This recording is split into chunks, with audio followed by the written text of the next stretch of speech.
And I have my Patreon right up. How perfect is that? Well, hello, everyone. As you can tell, I'm sounding a lot better.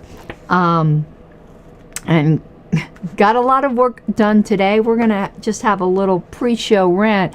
We haven't done LP Time Capsule in a while. I am wearing one of our historical tan staffel t-shirts. What's really cool about this one, let me see if I can get the back of it really well. It's got David Nolan's condensed platform on the back. These are awesome shirts. Unfortunately, they're not for sale anymore. They're older, but it's like that buttery soft cotton, which is so fantastic. But I hope you all are doing well and looking forward to some LP history. Have not done this in a while. Tomorrow night, I was supposed to have on Linda Templin from RCV, Colorado, but unfortunately, I just wrote her, we need to reschedule because exciting news, perhaps scary. Listen, people ask me to do something, I'm like, okay, without knowing what I'm getting into, but why not?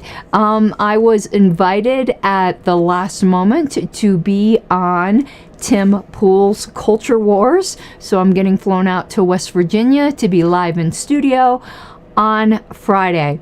And I don't remember the times because I'm an old lady. It's till 2 o'clock. I think it's noon to 2, but those of you who are fans of Tim will know, and you could check it out on YouTube, and let me go look at my Twitter account, because my Twitter account will tell me the exact times. Me and times and time zones are, we're not best buds. So let me find that time. Hold on 1 second. It's a live 2-hour conversation from 10 a.m. to 12 p.m. So that will be Eastern time because it is in West Virginia, which I assume is in Eastern time. Just goes to show you, I'm definitely a where is Aleppo type of gal. What else?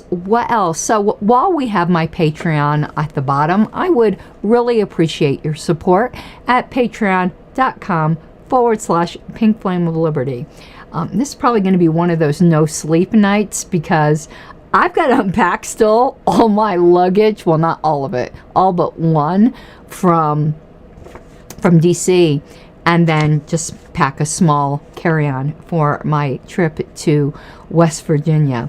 I am 6 hours and 34 painful minutes into the minutes of the LP National Convention. I am completely losing my will to live. Oh my God. Being there, because I was trying to concentrate so much on hearing what was going on the floor, God bless Angela, that's all I can say. She has the patience of a saint. But let's get on to LP News. Let me take off my Patreon here and also encourage you to follow me on Twitter, Karen Ann Harlos, for some spicy takes. Why the hell not? And while you're here, please subscribe to the channel. I would really, really appreciate it. Okay, we're probably not going to be doing a terribly long show tonight, but because I was going to be traveling tomorrow and Friday, so I'll be flying out excuse me, to West Virginia tomorrow. Maybe I'll have time to do some live streams. I don't know. I doubt it. Then I'll be on the Culture Wars on Friday and then flying home Friday evening. So there will not be a show Thursday and Friday. Maybe there will be one Saturday. Oh, but here's exciting news. If it works out, this is what we're planning on, is that Mike and I will be restarting the Cult of RONR on Sunday. Whether it's going to be a weekly thing or not, we really do not know.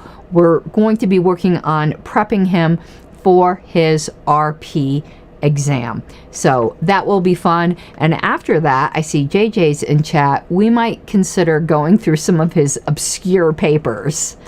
We haven't really decided. I mean, we still do have some calendar questions, but I think that got a little stale.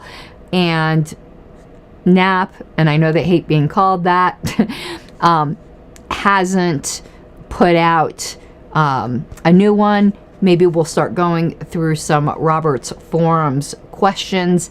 I've been staying away from those forums until after convention because one innocent question that I put in there turned into this huge conspiracy theory, which I just didn't care to deal with. But now that convention is over, I feel free to participate there again.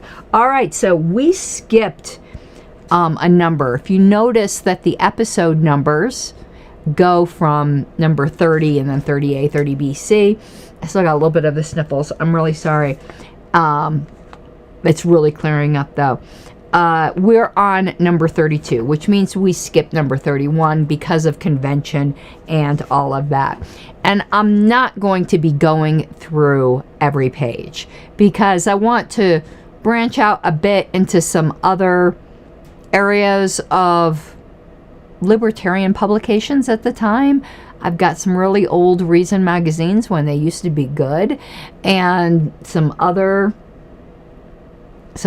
old libertarian magazines and pamphlets and things to go through. So really want to be digging back into history. But let's see what this particular issue has for us, shall we? Oh, and just to get back for 1 second to the Timcast appearance. Oh, it's not Timcast IRL. It's Culture Wars. But I absolutely do not know what to expect. I know originally it was supposed to be, or what the producers had hoped to be, sort of a debate between Jeremy Kaufman, whom we all know is super, super spicy, and he and I, we argue a lot. We're friends, but we argue a lot. And since Chase couldn't be there, I guess I'm Chase for this show. So we shall see. But as always, I am going to need to straddle that fine line between my duties as an LNC officer, which I have kept, but I still also have the right to disagree and have my own opinions on things, which I will in fact have. Okay, now to the LP news, and I can hear the rees across the internet. Somewhere out in space, a great ree is forming. All right. So what do we have here? Oh, I wanted to show you, as I like to do, what this issue looks like. And I believe I have that up on the screen here.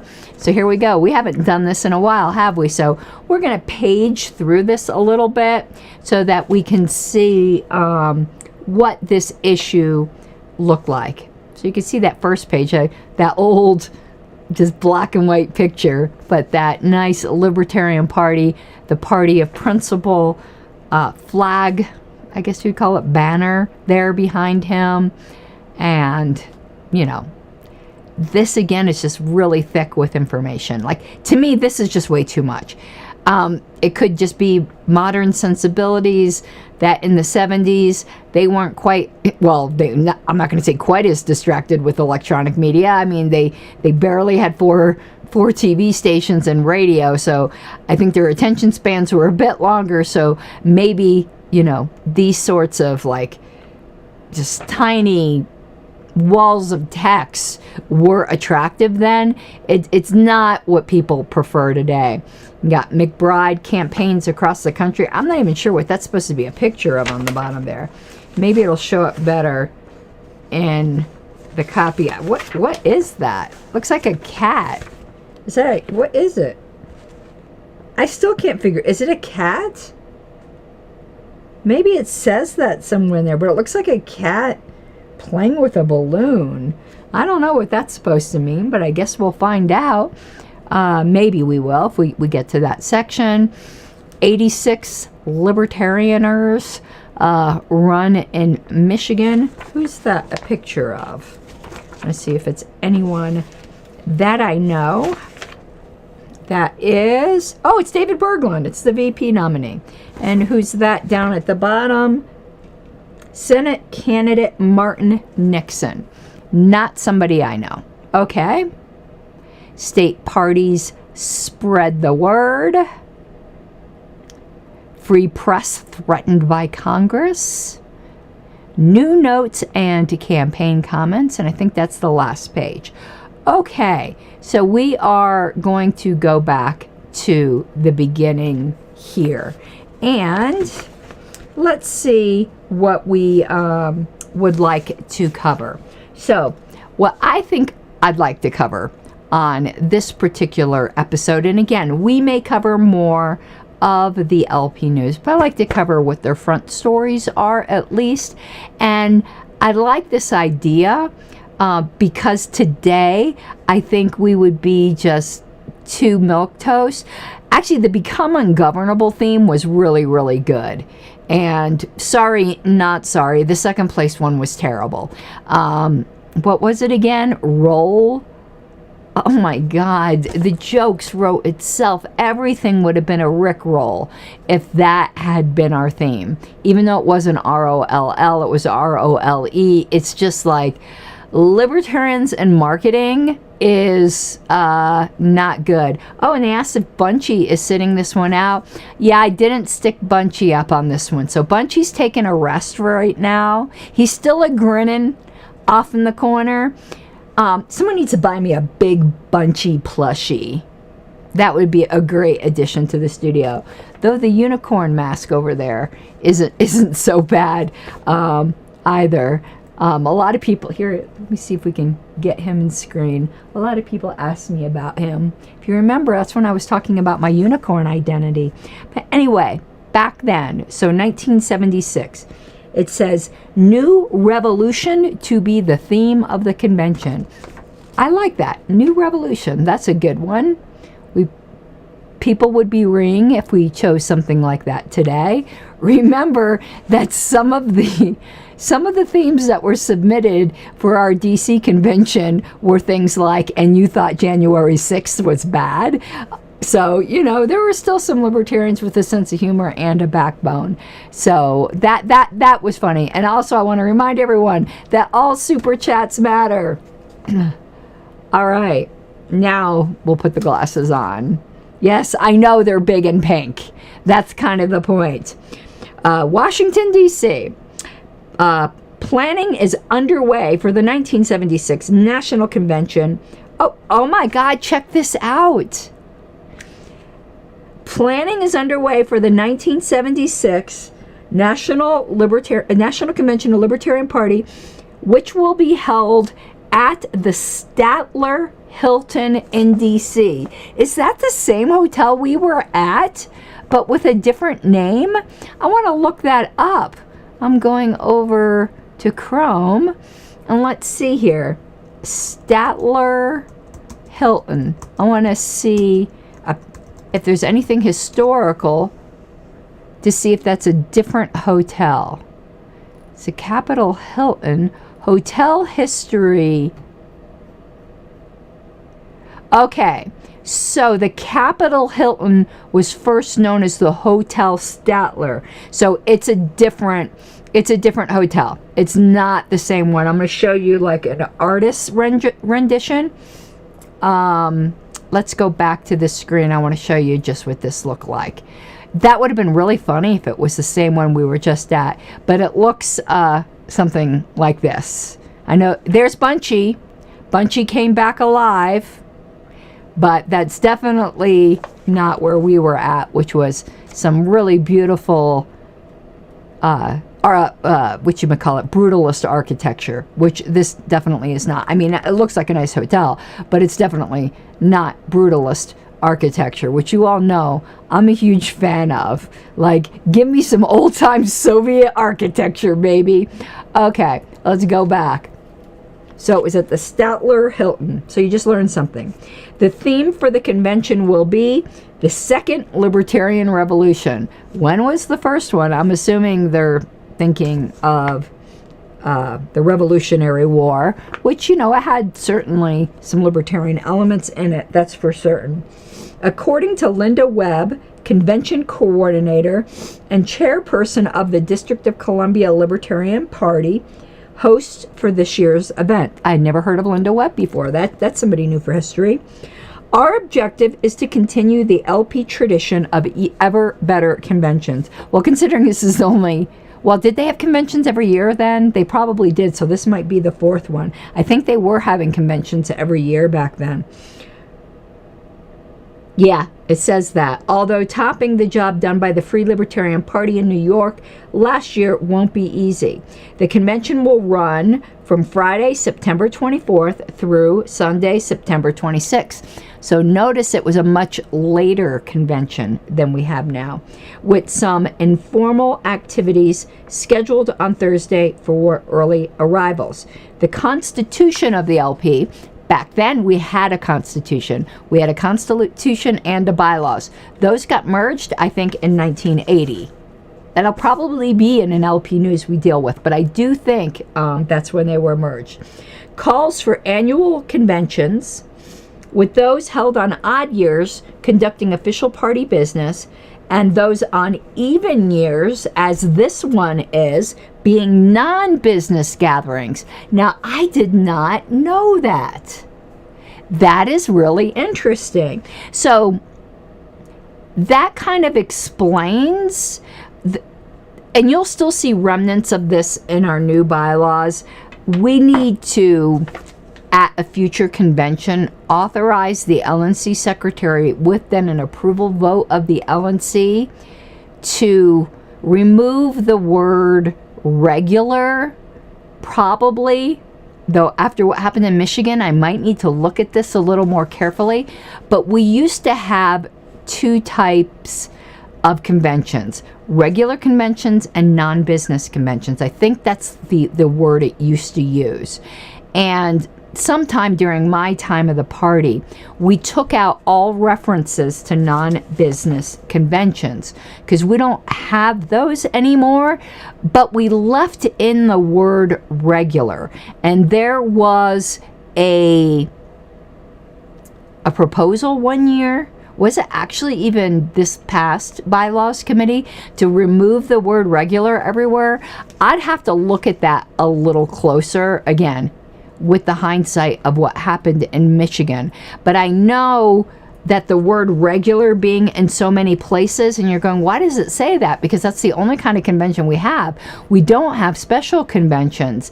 That's why. Let's go look at some old minutes. Let's look at May 2012, because that was before I was in the party, so I know the old wording was in there, and I'm trying to remember what it was called. So was it wasn't called a special convention. I think it was called, was it called non-regular? Yes, that's what it was called. That is really interesting. I'd be interested in what JJ has to say to that. Would a non-regular convention be a special convention? Let me show you this bylaw. It's very interesting. Let me see if I can get this up on the screen. I don't think you'd even call it a convention. And I remember when we deleted this, which I think was in 2018, it was because it authorized the LNC to do something that they already had the authority to do absent the bylaw. So let me show you this bylaw. Oh, I didn't hit the right button. Derp. Right here. Okay, so you see under Article 11, conventions, Article 10 is conventions now. I wonder what got combined, because I'm just really familiar with Article 10 4E right now. Don't ask me why I'm so familiar with Article 10.4e, but I am very familiar with Article 10.4e right now. So let's look at this. So it says regular conventions. The party shall hold a regular convention every 2 years at a time and place selected by the National Committee. Regular conventions shall be held sometime during the period of July of an odd number year through August of an even numbered year. That's obviously different than what's here in 1976 because this one was in September. But anyway, that's going into the 70s. All business required to be conducted at regular conventions shall be conducted at regular conventions only. That is such a weird sentence. All business required to be conducted at X shall only be conducted at X. I don't know, that seems kind of redundant to me, but, you know, maybe there's some institutional trauma there. Does that sentence serve any purpose to anyone else? That's very interesting. And then there was non-regular conventions. I do not know what that means. In any year which does not include a regular convention, a non-regular convention may be held at the discretion of the National Committee. So what in this context is a non-regular convention? I guess if there's any items of business that the bylaws do not specifically say have to be conducted at a regular convention, could be done at a non-regular convention? Could that be it? Like, could resolutions be done, for instance? I'm not going to spend too much time puzzling over this, but it is puzzling me. So this is the standing order of business for a regular convention, and it still says that in our current bylaws. And resolutions are here, but does it say they can only be done at a regular convention? So, because I'm just super curious, why couldn't they, JJ? Why could not a resolution be done at a, again, this is all just really academic. There mentions the National Committee doing resolutions, the Judicial Committee challenging resolutions, a resolution of suspension. It doesn't say they can only be done at a regular convention. So why couldn't resolutions be done at a non-regular convention if, let me put the caveat, if in, they were noticed ahead of time? Even though there are no notice requirements, I think it would be considered a type of special meeting. But then again, there's no delegate issues. So maybe that's it.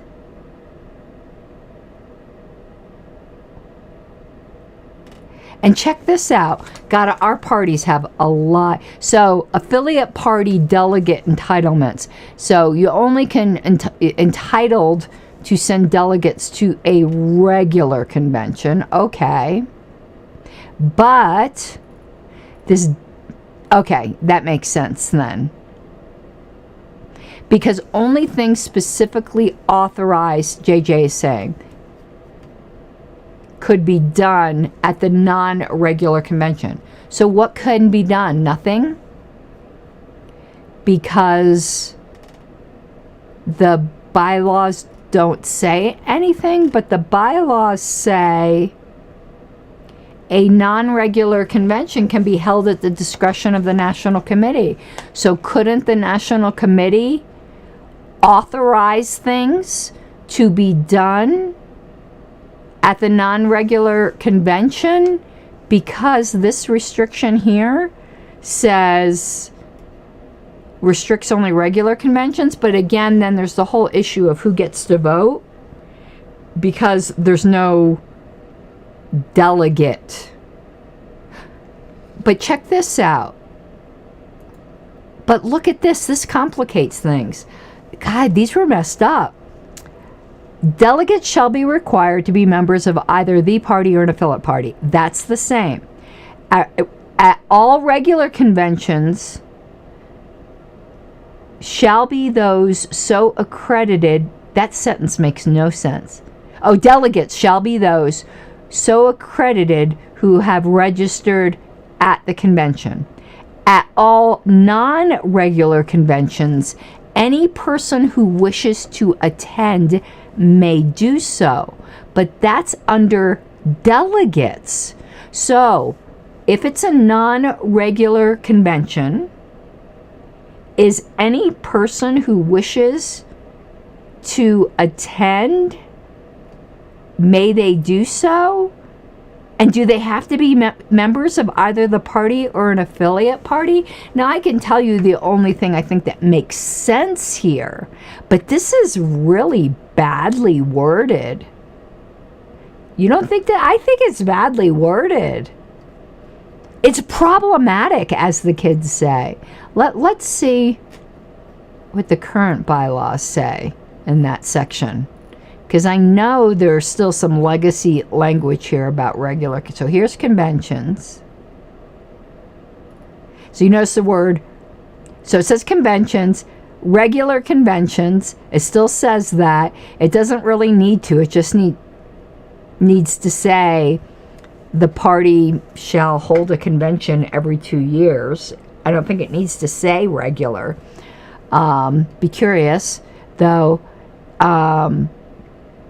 And at all regular conventions, delegates shall be.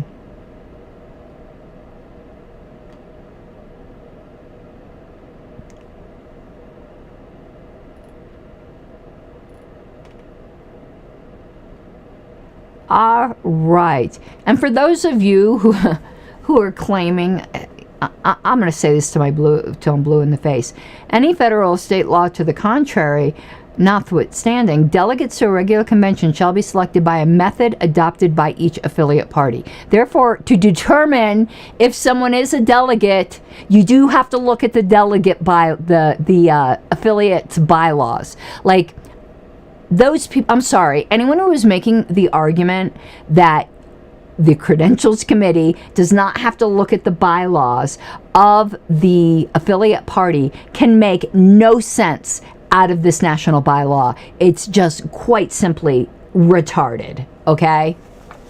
But you can see all of,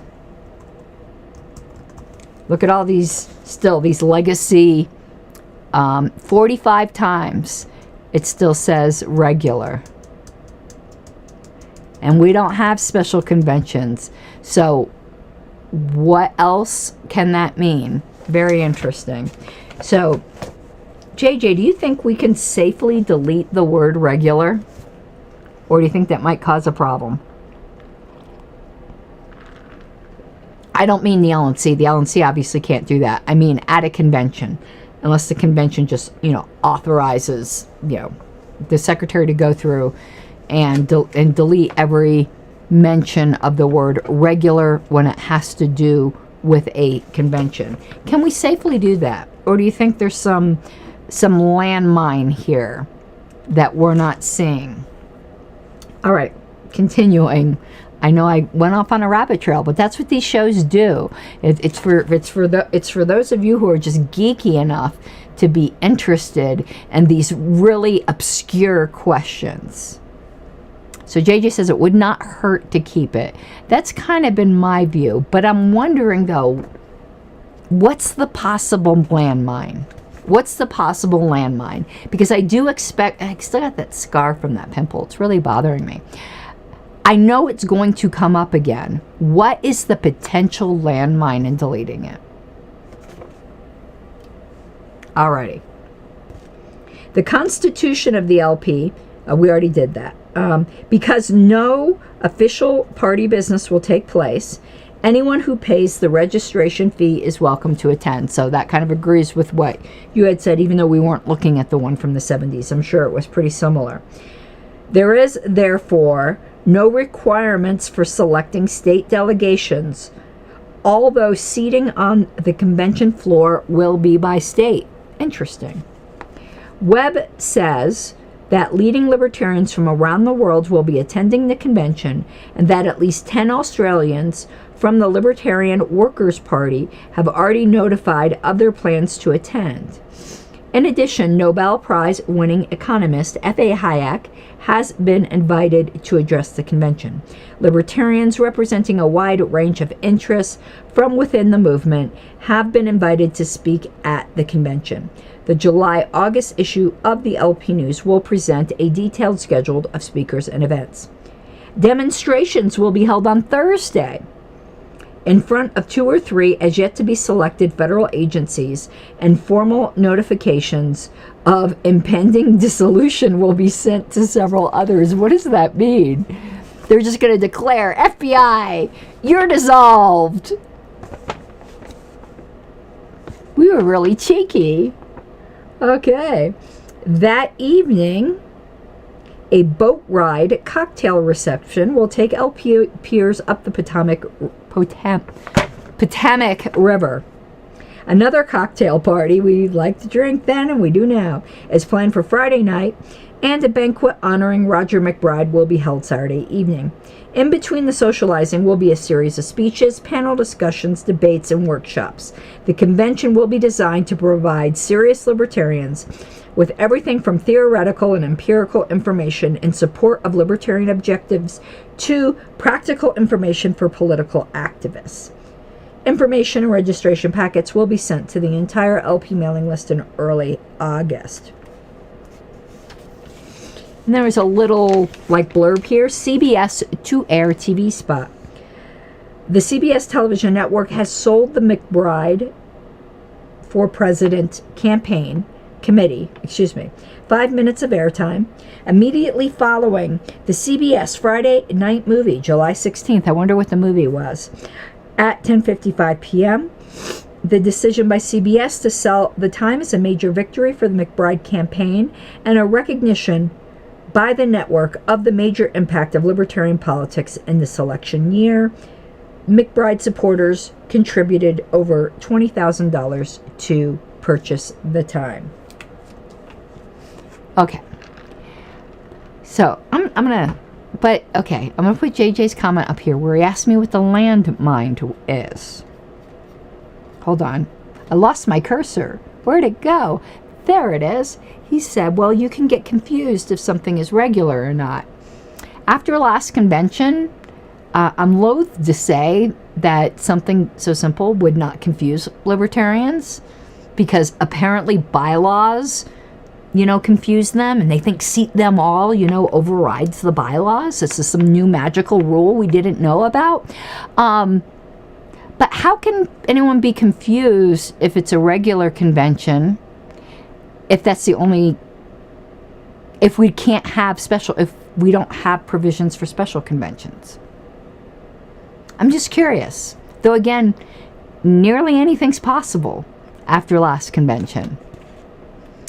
The utter disregard and ignorance of just how to do basic business on the floor.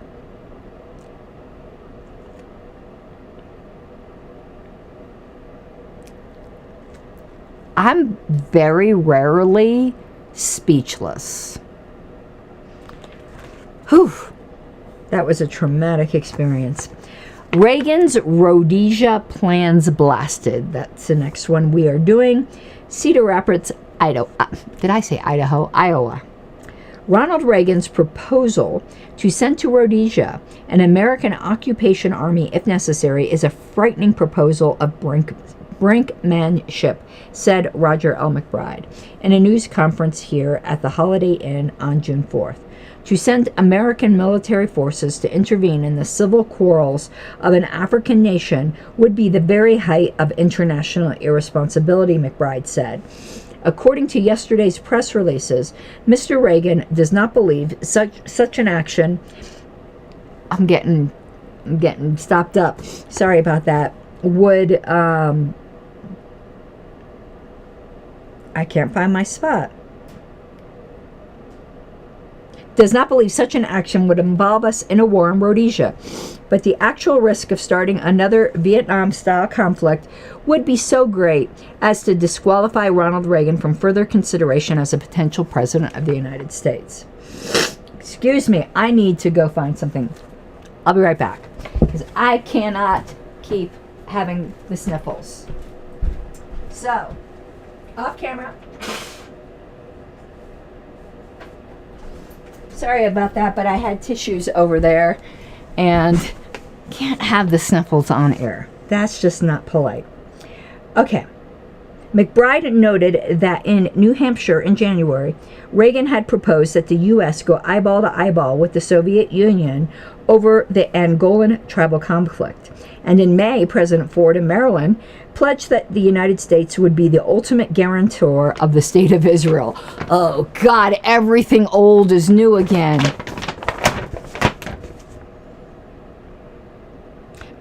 He asked what other interpretation could be placed upon that pledge other than that the United States would go to war in the Near East if needed. With the leadership of either of these Republicans, our country would teeter on the edge of a shooting war for the rest of the 70s, McBride said.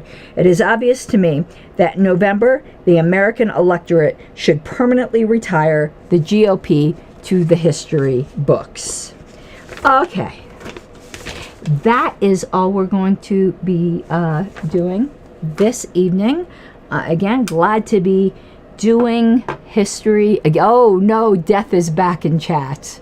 I always have to put this up on screen. He says, or she, I am not going to presume Death's gender. Hello. It's very ominous when Death shows up in my chat. Okay. I think that's going to be it for this evening. Please pray for me. I'm going back into those minutes. I really want to get day one done before I leave tomorrow. I don't think that's going to happen. There's 2 hours left in the day. Not today, but in the convention day. And you might ask, why am I listening to the whole thing again rather than just going by my notes? The audio was so bad up there that I have to make sure I caught everything and caught everyone's names to the best of my ability. Plus, as JJ will attest, and this ain't going in the minutes. There were so many times, this is like part of the frustrating part, and some of this was from people who knew better. Point of order. It wasn't a point of order. It was a point of parliamentary inquiry. But they did that in order to jump ahead of people. Completely unacceptable. Non-points of order that were just points of parliamentary inquiry disguised as points of order, and obviously there was no ruling on them. It was just like an inquiry. It wasn't about a pending item. Those aren't going in the minutes. The minutes would be 10,000 pages long. You'd need a freaking court reporter for that. And minutes are not you're not a court reporter. Actual points of order will be in there. But I am asking everyone when the way I do convention minutes, in case you've never experienced this before, is I don't wait till I'm finished to release roughs. Like if you've ever been in a trial, if you work in the legal profession, the court reporter releases daily roughs of trials so that the attorneys can prepare for the next day. I kind of do that with conventions, though obviously it wasn't done the same day. When I am done with day one, I will have a draft put on the LNC list of day one only, draft one, without the appendices. I'll do the same thing for day two. I'll do the same thing for day three, so it doesn't overwhelm anyone. And each day might be in a different draft number. And then when it looks like all of the corrections are done, I will assemble them all into one document that will then be convention minutes draft one. and we'll see if there's any further corrections. They'll probably be up for approval at the August in-person LNC meeting. At least that's the way that I'm planning it right now. I'm giving it a few moments to see if there are any questions before I go back into that battle. I'm having a little sip of my margarita here. Rocky Mount, I'm glad you're here. As you can tell, I'm feeling better. I do plan on being at storage on Saturday. There is a big asterisk there, and that is you were not, unless you were here at the beginning of the show, you don't know. Excitingly enough, I got invited to be flown out to West Virginia to be on Tim Pool's Culture Wars. It's going to be with Jeremy Kaufman, so it's going to be a very spicy episode, and I'm sure he's going to try to trigger me in all kinds of ways, and it's going to be interesting. One of the most interesting things about it is, you know, Jeremy is very unapologetically very right-wing. People, when they see the thumbnails, and Tim's typical audience is going to take one look at me and make all kinds of assumptions that just are, they're going to be like, when I say something completely opposite, they're going to be like, that doesn't compute. Now, obviously, I will say some things that they will think are too liberal or something like that. But I am certainly not the pink-haired progressive barking moonbat that a lot of them will assume at first glance. And the word they will be grasping for to describe this odd creature before their eyes is libertarian. Anyway, so yes, if for some reason, you know, the plane trip just makes me like lose all my energy, or my flight gets delayed because I'm flying out tomorrow and coming back Friday. They fly in, they fly you out. So if something happens in that, that will be the only reason I will not be there Saturday. But right now I am planning on being at storage on Saturday. Okay, everyone, that is it. Let me just stick this back up on the screen. It'd really make my night if you'd become a patron. So patreon.com/Pink Flame of Liberty. Okay, I will see you all soon, and I hope you have an awesome night. Mi guapas de libertad. You gotta take what you're given, that's how we live it. Don't be mad at the system, it's simply how we've existed. I hear a lot of people talking like they politicians and choose to be an accountant because it's safe in the business, not because they want to